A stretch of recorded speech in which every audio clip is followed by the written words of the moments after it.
Alright, hey everyone, Egman here. I didn't really want to do this video, but I'm going to do this video. So this is the deck I brought. I went 5 and 3, though I went 3 and 3, and I think X2 was the cutoff. So the next two rounds, I didn't.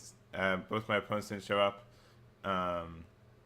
which is okay for me because I was tired. But I ended up placing higher than my friend, who played all of his rounds and went 5 and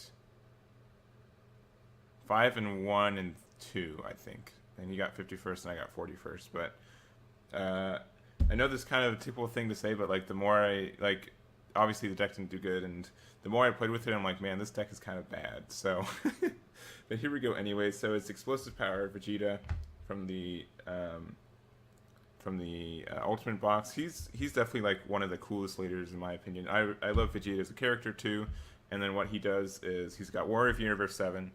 When he attacks a leader and you've got a Universe 7 in your energy area, he gets plus 5k and you draw a card, which is powerful. You awaken, you untap 2. And then his permanent, which actually happened like once or twice, but if you have 3 Universe 7 cards in your energy, he gains plus 5k. And then also when you attack, you draw a card, you pick up a card from your energy area, and you put up to 1 down. So he's kind of the reason for energy lock and stuff like that. So yeah, he's the basis. A little bit more backstory. So like I made this deck, and I was like feeling really confident about it. And then like the Storm, like the LA report came in, like everyone was playing Storm and no one was playing SS3, and SS3 is supposed to be a good matchup for this deck, so I was like, oh no. So I originally it was red blue, and then I'm like, okay, I'm gonna make it red yellow, but I didn't have the Bardox either, so like trying to explain this makes me feel like a bad player, but that is okay. So let's talk about it. So it's red yellow.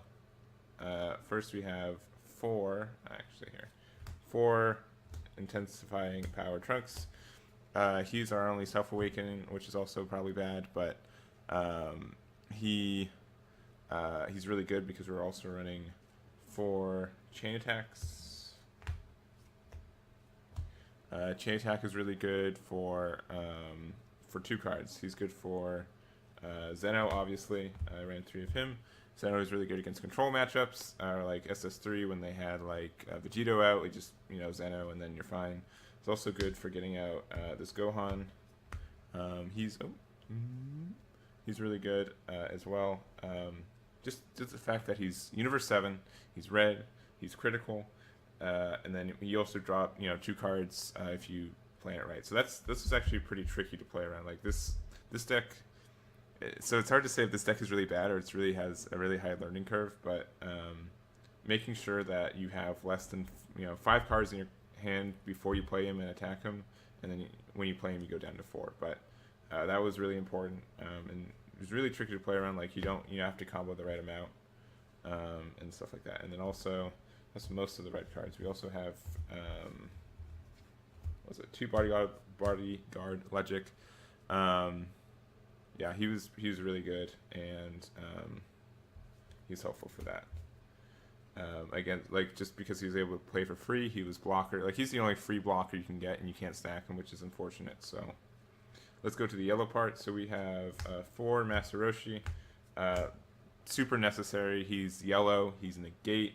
He's Universe 7. He's a 5k combo. Like just perfect card. Like if I could run 8 of him, I would. Like he's super good, especially for this leader. We're also running like the spice of this weekend, the Ultimate Form Son Goku. He's from the Set 4 Dash Pack. What he does, he's got Double Strike, 25k, Universe 7, yellow, which is all good. And then permanent, if you have 3 or less life, then he gains, he's a 4 cost instead of a 5 cost. And then also when you play him, you blow up something on the field, and if his rest mode, you draw a card. So he was actually really good for finishing the game. You just play him, you pop their blocker, and then he's a double strike too, which is really powerful. But and he's also yellow, and then he's also Universe 7, which is really helpful. And I ran this yellow just so I could play Flying Nimbus. So this is kind of mid-rangey build.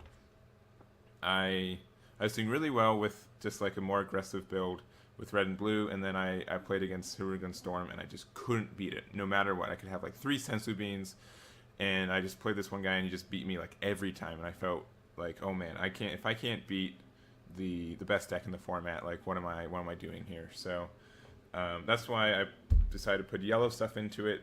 Universe 7's flexible with colors, and playing for Flying Nimbus kind of helps that. Looking back, I'm not. So the other thing about Huragan Storm is it's hard to say like when they got lucky or not. And I feel like playing more. I definitely practiced the matchup, of course, but the more I played it, I feel like I got better against the matchup and realized some spots that maybe I could have played around it better and stuff like that. So I think I think what I put in my my main deck tech and what's in my side deck, they should switch. I think I would have done a lot better if I just committed to the original deck I had. I kind of went against the video I made, like what not to do and do at a regional. So, and I also ran 2 of these just because they're yellow and Universe 7. That's literally the only reason why. Otherwise, they're just dead. So these were okay, and they help search for stuff, but not the best. We also have 4 of these Son Gokus. They were really good. Like normally, like turns 1 and 2, you just like charge and pass. So if you had like a floating energy, he's really good, and he helps search, and he finds your super combos, which is also really good. So he was not too bad. He's kind of like the last remnants of like the blue build, so that's why he was in there. We also ran 4 unyielding trunks because we're running a blue Lear, and we're all about energy management and manipulation, so that was really important. He's really good also for if you Zeno and you draw him, which you can't really control, but that. Our super combo is 4 of the Universe 7 one. Just a standard super combo. You can search him with Universe 7. It's also not uncommon to just charge it to be a Universe 7 red, and then you can put it back to your hand afterwards. So that's really powerful, really cool thing you can do in the deck. We're running 3 Unbreakables. I was running 4, but 3 is all I could fit into it. This card's just really good since we're red, and color doesn't really matter as much in this deck, so just powerful. Since we also have a lot of floating energy. And then also our Overwhelm cards, we have 2 Scientist Fu and 2 Time Patrol Trunks. So this helped us find the Zeno combo. That was really important. I felt like if I didn't get Zeno, I couldn't win, which is probably why this deck was so bad. But yeah, and so you guys probably have like a lot of questions of like, oh man, there's a lot of good cards that I'm missing. So obviously in the side deck there was Force Ejection, Mass Sand. I was really I felt like this card was so dead against not SS3, and so I never did it. I didn't have him in the main. People told me to put him in the main. It's like, no, it's bad. It's even like it can't even overwhelm for free. I have to use 1 energy. Like, let me tell you, put him in the main. It doesn't even matter like if it's useless, but like he's the 5k combo at worst, right? Like it doesn't matter if he's useful or not. Just have him in the main. It's fine. You find room for it. It's okay. Like you don't have to run 4. You can run like 2 or 3, but put him in the main. I highly recommend it. Here, let me move these.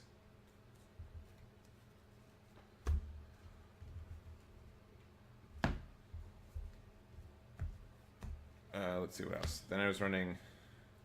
So like, I'll just put all this out. So a lot of my side deck was just the remnants of my red blue version of aggro, and so with potential energy lock shenanigans. So I wasn't running Sensu Bean, which when I was practicing and I tried it so bad, like Sensu Bean didn't really do anything. That's my experience. That's what I found when testing. Like, sure, I could get a 5k combo, but I didn't feel like it did enough against Storm because they kept attacking. Over playing more of it, I realized that I just wasn't playing the matchup properly. The other thing is, without Nimbus, I was only running 4 Roshi negates. I probably should tech in some Whis' coercions. Those always help. I wasn't running Flute. I was finding when I was playing, like, I was just so afraid of Huragan Storm, and I played them twice, and I lost against both of them. I took a game off of one of the guys, but it was bad. And then I played an SS3 blue, and I just couldn't awaken fast enough, and then he Vegeta locked me out. So everything felt bad. I felt like I was trying to have a good matchup against all the decks, and I ended up having, instead of sniping specific decks, I just had lackluster results across the board. So, but yeah, the Champas are really good, especially with critical. We had like so much critical stuff in our deck. Beans help extend play or be a defense. I didn't run Flute because, like, oh, you can Flute back Master Roshi, but I wasn't finding myself getting to turn 2. I was finding myself losing on turn 2, and I was like, oh, this Flute could have been a combo card, and that's too bad. And I didn't run Bean because normally turn 1 you want to charge a yellow energy, turn 2 you charge a red energy, and then Bean's dead until like turn 3 if you want to charge a blue, because there's some stuff like Chain Attack Trunks that you need 2 red energy for. So all this just feels really bad. And I think I just psyched myself out, and I just tried to do just too much tech. So that is, I guess, it. Just play the deck you want. Don't be too afraid of the meta. Be confident in your deck.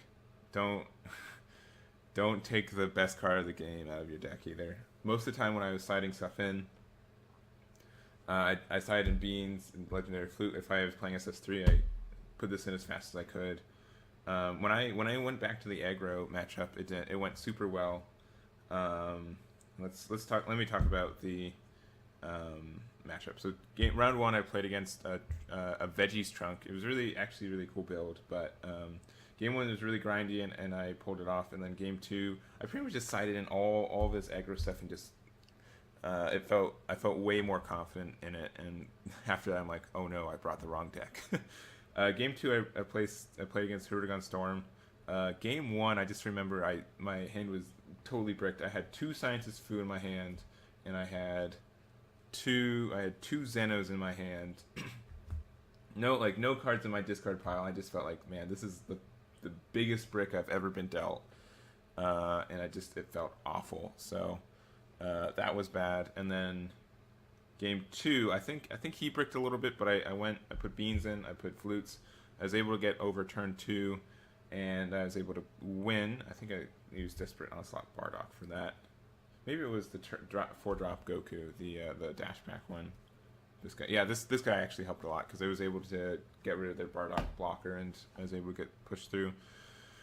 And then game 3, he went first, and that's always really good for the Hurrigan player. I don't remember anything specific. I just got beat. Round 3, I was another Hurrigan Storm. I think he just wiped the floor with me. I don't really remember much of that. It just felt bad. So it was 1 and 2. Round 2, I played again. Round 4, I played against I believe it was a blue-green. No. It was a blue-green. I think Hurrigan was the leader, because I was like, oh shoot, another Storm, and then he dropped a Gohan, turn 1, and like, oh shoot. Game 1 went super fast. Like I was playing, and like my deck doesn't really do anything against this, so I think I conceded really early, and I teched in just all my Beans, my Flutes, because I knew he couldn't stall me out, and I also put in Force Ejection because I saw that he was running Kami's Power Piccolo, and he had some Analyzer, so I wanted to energy lock him out at 3. I was able to do that for the next 2 games, and it went really well.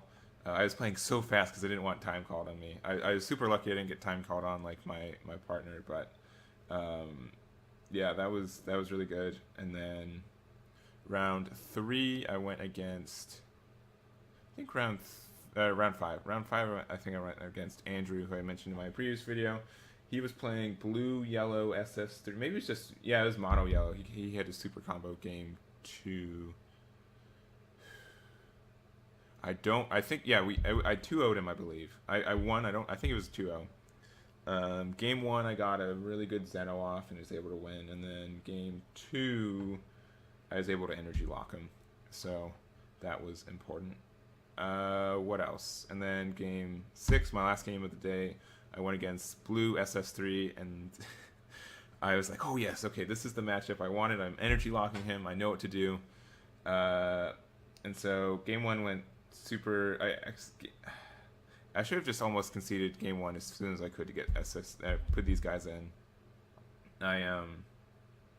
but I ended up playing it out. I was able to Zeno him twice, and I almost won, but he just played the Vegeta, and I couldn't do anything about it. And then game 2, I was able to put Force Ejection Mass Saiyan out, and stall him once, because turn 1, I went first, but he objection turned 1, and then, which was like, oh cool, so I'll just play this and then knock it out. And then I wasn't able, he played it really well, he knew the matchup obviously, and he didn't attack me, so I couldn't awaken, and then so I couldn't do the energy lock, and so then he put down Vegito, and I couldn't find another Zeno, so that is okay. He played it very well. This just makes me more confident that, okay, I should definitely have not done the super yellow techie. The red-blue version probably would have been my best success of the day. So other than that, I think that is it. The next 2, my opponents didn't show up, so I have that sweet X&3 record, and got 41st. I think top 24 got invites, so I guess I was... and I think there were about 150 people in the entire event. I couldn't get a good number, but for a first event, it was really cool. I definitely, throughout the day, I definitely felt confident in playing, even though, and very confident that, okay, this deck isn't the best, obviously, and kind of walked away with some knowledge and insight for future events. So I think that is it for me. Let me know what you guys think below. There was one other Vegeta player, and I think he got like 11th. Actually, there were more, but there's one I know made top 24. He had a yellow-blue variant, and I thought that was really powerful. It was lineage swap mechanics, but it looks really confident. He was really confident, and he looked really good. And I might, if I revisit this concept, I'd probably start with that. But anyways, that's it from me, and I will catch you guys next time.